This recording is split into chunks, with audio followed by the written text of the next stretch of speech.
बच्चों, मैं सभी यहाँ स्वागत करती हूँ आपका फ्लूटस आईएएस के हिस्ट्री ऑप्शनल से संबंधित कुछ तथ्यों को लेकर के। और आज का जो टॉपिक है वो है मौर्य कला का इतिहास, यानी मौर्यन आर्ट जो था वो क्या था और कैसे बना, क्या विशेषताएं थी उनकी, उन सभी चीजों पे चर्चा करेंगे।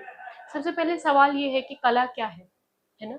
कला एक ऐसी अभिव्यक्ति है जो ह्यूमन अगर उसे पेपर आर्ट पे अगर उतार देता है पेपर पे, तो वो एक कला कहलाएगा। जैसे मान लीजिए अभी मैंने सोचा, ठीक है, कि मुझे एक सुंदर सा फ्लावर बनाना है, ठीक है, तो अगर मैंने उसे पेपर पे उतार दिया, वो क्या है, आर्ट है। अभी मेरे दिमाग में आएगी एक अच्छी सी पोइट्री लिखूं मैं, और मैंने उसे पेपर का रूप दे दिया, पेपर पे लिख दिया उस पोइट्री को, ड्रामा को, नॉवेल को, किसी भी चीज को, वो क्या है, कला है। तो कला दो रूप में देख सकते हैं, एक चित्रात्मक और एक लिपि के रूप में। तो लिपि के रूप में जैसे नॉवेल, पोइट्रीज वगैरह ये सब लिखना, और चित्रात्मक के रूप में अगर हम कहें तो चित्रों को उकेरना, दो तरह की कलाएं होती है।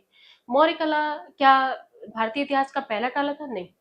आप भीमबेटका यानी पाषाण काल में देखोगे, भीमबेटका जैसे गुफाओं में चित्र के साक्ष्य मिले हैं, यानी कला था, और उसके विकसित रूप को हमने देखा, हड़प्पा में भी देखा।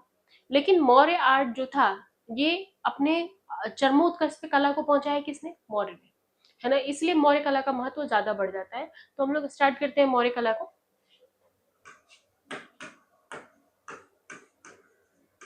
इसे दो भागों में बांट के पढ़ेंगे हम लोग।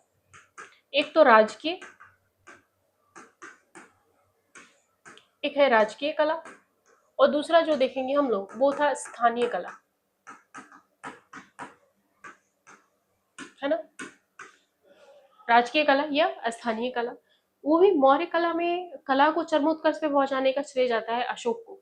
अशोक के शासन काल में जब वो अपने उपदेशों को लिखवाना शुरू करेगा, तो बड़े बड़े पत्थरों को, जो शिलालेख के रूप में हम जानते हैं, शिलालेख, स्तंभलेख और गुहालेख, तो उस पत्थरों को घिसवाएगा।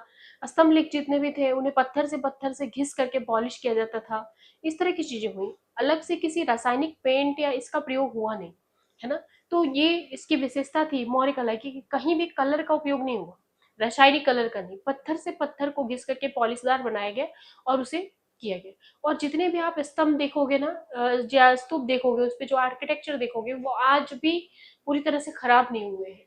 इतने साल हो गए, लगभग 2200-2500 साल पहले का इतिहास हो गया, जो आज भी संरक्षित है वैसे ही। रीजन, क्योंकि उसमें रासायनिक कलर का प्रयोग नहीं किया गया था, इसीलिए वो आज भी बरकरार है, ठीक है। हालांकि समय के साथ धूमिल जरूर हुआ है, लेकिन हाँ है अभी बची हुई उसकी आवृत्ति।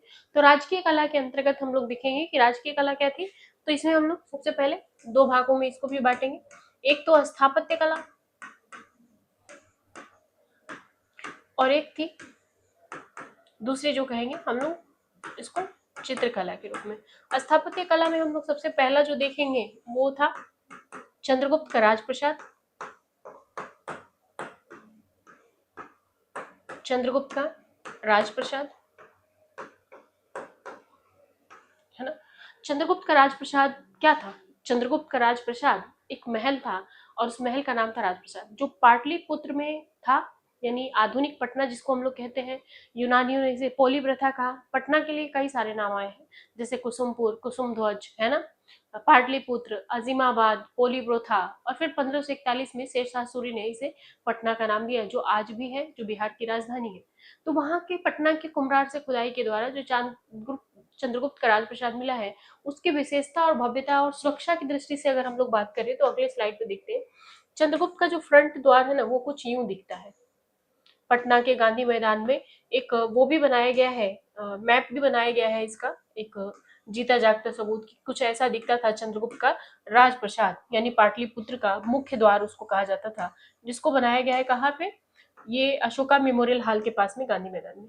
ये फ्रंट द्वार था, और यहाँ पे कुछ ऐसी गहरी खाई खदी हुई थी, है ना। इसके मुख्य द्वार के आगे क्या था? एक गहरी खाई थी, और उस खाई में हमेशा पानी भरा रहता था। क्यों? सुरक्षा के लिए, कि मान लीजिए यहाँ से अगर कोई इंटर भी हो रहा है यहाँ पे, तो पहले ये खाई उसको क्रॉस करना होगा, अगर चोरी छुपे भी कोई हो रहा है, नहीं तो बिना परमिशन तो जा नहीं सकते। तो चोरी छुपे भी कोई अगर यहाँ पे एंटर हो रहा है, यहाँ से घुस रहा है, तो अगर ये यहाँ से कोशिश करेगा, तो पानी भरने की वजह से इसकी मिट्टियां क्या होंगी? गीली होंगी, तो वो चढ़ नहीं पाएगा। और चढ़ नहीं पाएगा, अगर गिर जाता है फिसल के, तो आवाज करेगा, पानी में छप से गिरेगा ना, तो आवाज करेगा, उस आवाज से सैनिक क्या होंगे? अलर्ट हो जाएंगे। इसमें बोला जाता है कि राजप्रसाद में 80 प्रस्तर स्तंभ थे। क्या थे? 80 प्रस्तर स्तंभ थे, है ना। प्रस्तर स्तंभ का मतलब क्या हुआ? यानी पत्थर के खंभे थे, बाकी ये पूरा महल लकड़ियों से बना हुआ था। सुंदर सुंदर नक्काशियां और बाकी चीजें इसमें बनी हुई थी। ये इसकी विशेषता थी चंद्रगुप्त के राजप्रसाद की। दूसरी अगर हम लोग बात करें इसमें, तो स्तूप हो गया इसका, है ना, जैसे कि चैत्य हो गए, है ना, विहार हो गया। जब तुर्क आक्रमणकारी भारत आए तो इतना यहाँ पे विहार था कि इस विहार के नाम पे ही उन्होंने इस प्रोनाउंसिएशन को चेंज किया और उसका नाम बिहार पड़ गया। बिहार मतलब होता है कि, बिहार का मतलब होगा कि बौद्धों के निवास स्थान, उसी को विहार कहा गया। और जहाँ बौद्ध के धर्म के लोग पूजा करते थे उन्हें चैत्य कहा गया। तो विहार और चैत्य में फर्क, जैसे नालंदा महाविहार था, है ना, विक्रमशिला महाविहार था, सोमपुरी महाविहार है ना। तो ये सब चीजें हालांकि समय के साथ नष्ट हो गई, सरकार दोबारा से उसको संरक्षण देने का काम कर रही है, लेकिन अभी भी उसकी वो चीजें बची हुई हैं। ठीक है, इसके अलावा अगर हम लोग इसमें देखेंगे तो मूर्ति कला भी थी, है ना। मूर्ति कला के अंतर्गत पटना के दीदारगंज से, है ना, पटना के दीदारगंज से एक यक्षिणी की मूर्ति मिली हुई है। और यक्ष और यक्षिणी को बहुत सारी किताबों में राक्षस के रूप में बताया जाता है। यक्षिणी क्या थी? यक्षिणी की मूर्ति उस समय की भव्यता और सुंदरता का प्रतीक माना जाता है, जो आज भी पटना म्यूजियम में रखा गया है। दीदारगंज से उसको खुदाई से निकाला गया है। और उस मूर्ति की जो हाइट है लगभग 5.5 फीट के आसपास, एक सुंदर सा सुडौल शरीर बनाया गया है। और वो युवती जो यक्षिणी है उसने चावर धारण किए हुए, चावर मतलब समझते हैं, यानी क्रिश्चियन की शादी में आपने देखा होगा ना, दुल्हन के पीछे ऐसे लहराता हुआ दुपट्टा उड़ता रहता है ना। तो वो दुपट्टा जो होता है ना उसे चावर कहते हैं।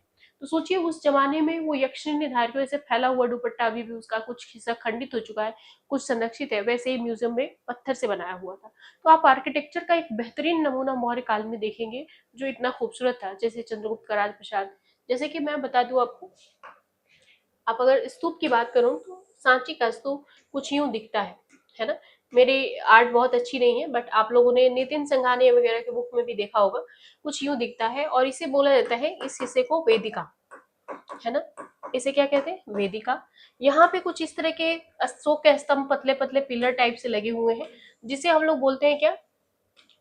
इसे बोला जाता है स्तंभ या तोरण द्वार। ठीक है, इसे क्या बोलते हैं? तोरण द्वार। इसी के अंदर से एंट्री गेट होता है, और ये वेदिका इसके स्तूप के चारों ओर चक्कर लगाने के लिए होता है। यहाँ पे एक छोटा सा गेट होगा, जो लोग यहाँ से एंटर होंगे इसमें घुसेंगे। और यहाँ पे एक होती है हर्मिका और एक होती है चंद्रिका, इस तरह से बना हुआ होता है। ठीक है, हर्मिका और चंद्रिका दो चीजें होती हैं, कुछ इस तरह से स्तूप दिखा है। और इन्हीं पट्टिकाओं पे नकाशी की गई है, इन नकाशियों के बीचों में लेख भी लिखवाए गए हैं। इस तरह के कुछ सुंदर से डिजाइन बनाए गए हैं और लेख भी लिखाए गए हैं। तो कला का एक सर्वोत्तम रूप था। दूसरा अगर मैं आप लोगों को दिखा दूं कि चैत्य कैसे हुआ करते थे, तो चैत्य कुछ ऐसे हुआ करते थे,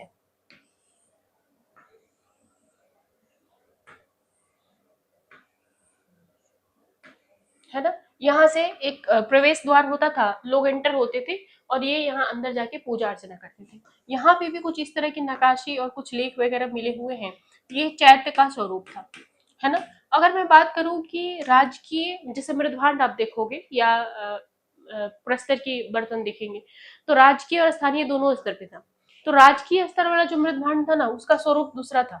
और जो ये था आम जन के इस्तेमाल के लिए, उसका स्वरूप दूसरा था। ये अभी जो मैं बना रही हूँ ना, ये राजकीय संरक्षण वाला है। यानी राजाओं के महल में जो बर्तन बनते थे वो कुछ यूं होते थे। ये मृदभांड है। बाद के समय में इसमें नकाशी वगैरह देखी गई, खूब सुंदर से डिजाइन वगैरह बनने लगे, है ना, इस तरह का। और जो स्थानीय स्तर पे बनते थे वो कुछ यूं बनते थे, है ना। इनका स्वरूप थोड़ा अलग था, डिफरेंट किस्म का था। तो दो स्तरों पे हमने देखा कि राजकीय और स्थानीय कैसे होती थी। ये हमने राजकीय अभी तक देख लिया। चलो, सिर्फ एक घड़ा का स्वरूप है जो बर्तन का, हमने बना दिया। ये क्या था? स्थानीय था, यानी जो लोकल लोग थे। क्यों? क्योंकि लोकल लोगों के पास उतना पैसा नहीं था ना। बड़े बड़े इमारतें, स्तूप, स्तंभ, ये सब कौन बनवा सकता है? जिसके पास पैसे हैं।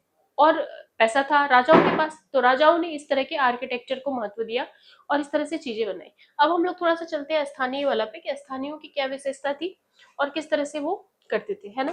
स्थानीय वाले में देखेंगे दो बड़ी विशेषता देखेंगे हम लोग।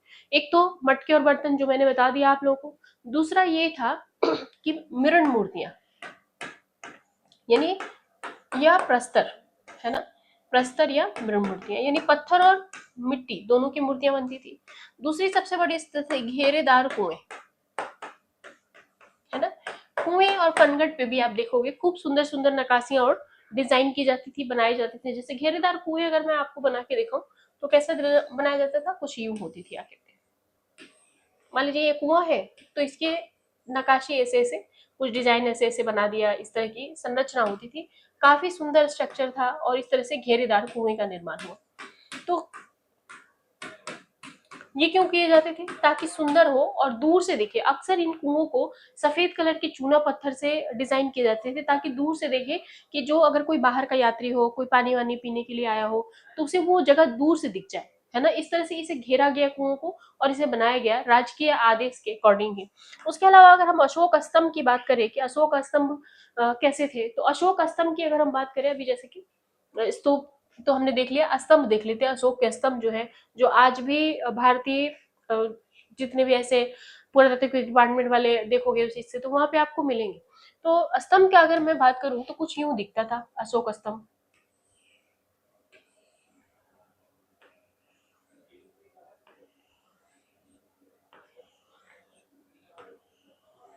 ठीक है, इसको क्या बोलेंगे हम लोग, वेदिका। ये क्या है, स्तंभ है। ठीक है, और यहाँ पे होता था अशोक चक्र। ये क्या है, अशोक चक्र, जिसे नेशनल फ्लैग में रखा गया है। उसके अलावा यहाँ पे एक उल्टे कमल के फूल की आकृति होती थी, जिसे अवांग मुखी कहा गया है। क्या कहा गया है, अवांग मुखी। और इसके ऊपर क्या थी, पशु की आकृति होती थी।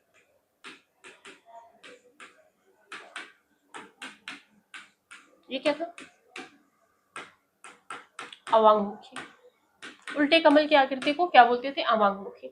बहुत सारे इतिहासकार, पर्सी ब्राउन जैसे इतिहासकार बोलते हैं कि अशोक ने स्तंभ बनाने की जो कला थी वो ईरानी और हखमनी कला से प्रेरित होकर के सीखा था। लेकिन ऐसा नहीं था। जो भारतीय इतिहासकार कहते हैं कि ईरान की के जो स्तंभ थे ना, उसमें बीच में क्या था, जोड़ था। ये एक एक स्तंभ नहीं था, यानी एक पत्थर से न बना करके छोटे छोटे टुकड़ों को जोड़ करके बनाया गया था ईरान और हखमनी कला का। जबकि भारत में ये पूरे एक सिरे स्तंभ से बनाए गए हैं और इन्हीं को घिस करके पॉलिश करके इस पे लेख लिखवाए गए हैं। उसके अलावा जो ये अशोक चक्र है, ये इंडियन कला का प्रतीक है। दूसरा हम कहेंगे अवांग मुखी, यानी जो कमल के फूल की आकृति इस बात को सिद्ध करती है कि अशोक जो था या स्तंभ जो बनवाया वो भारतीय कला का ही प्रतीक था। किसी भी विदेशी कला का इस पे कोई प्रभाव नहीं था, है ना। इस तरह से हम कह सकते हैं कि अशोक के समय में, यानी मौर्य काल में, अशोक के समय में कला अपने चरमोत्कर्ष पे पहुंच चुकी थी, है ना। जैसे स्तूप का निर्माण होना, स्तंभ का निर्माण होना, चैत्य बनाना, विहार बनाना। इस तरह के विहार तो नहीं, विहार गुप्त काल में जाकर के बनेगा, लेकिन हाँ इस तरह की जो चीजें बनी वो कला को एक अद्वितीय रूप में लाकर खड़ा कर दिया। और गुप्त काल आते आते और अपने चरमोत्कर्ष पे पहुंच गया। तो हमने मौर्य काल में क्या देखा, दो तरह की कलाएं थी, एक थी स्थानीय और एक थी राजकीय, जिसको हमने पढ़ा। तो ये वहाँ की कला की विशेषताएं थी। उसके अलावा जैसे गुहा लेक अगर अशोक की हम लोग बात करें, तो अशोक ने कई सारी गुफाओं का निर्माण करवाया उसको बेहतर तरीके से, और आजीवक संप्रदाय को दान में दिया। उसके अलावा अशोक का पौत्र दशरथ का भी विवरण मिलता है कि उसने 4 गुफाओं का निर्माण कराया और उसने बौद्ध संप्रदाय और आजीवक को दान में दिया था। तो ये कहीं ना कहीं कला का एक उभरता हुआ रूप था, जो रुचि दिखा रहा था इन सब चीजों में। तो जब भी आप मॉडर्न आर्ट को लिखोगे दो भागों में बांट के, एक राजकीय और एक स्थानीय कला, और दोनों की अलग अलग विशेषताएं। और आर्ट एंड कल्चर में आपको डायग्राम बनाना कंपलसरी हो जाता है। क्यों, क्योंकि आप डायग्राम नहीं बनाएंगे तो उस कला का प्रभुत्व उभर के नहीं आता। इसलिए आप आंसर राइटिंग में प्रैक्टिस करो कि अपने साथ एक डायग्राम जरूर मेंशन करो, चाहे वो नागर पूछे, बेशर पूछे, द्रविड़ पूछे, कोई भी शैली पूछे। उस मंदिर की विशेषता क्या है, छोटा मोटा ही सही लेकिन एक स्केच जरूर दीजिए आर्ट एंड कल्चर वाले पेपर में स्पेशली। ठीक है बच्चा लोग, इसी के साथ मैं आज का सेशन समाप्त करती हूँ। कल फिर मिलूंगी कुछ नई सुर्खियों के साथ। तब तक अपना ख्याल रखें, खुश रहे, पढ़ाई करते रहे, और जल्दी से हमारे चैनल को लाइक और सब्सक्राइब कर लीजिए ताकि आने वाली खबरों की सूचना आपको सबसे पहले मिले और आपकी तैयारी और बेहतर हो सके। Thank you class.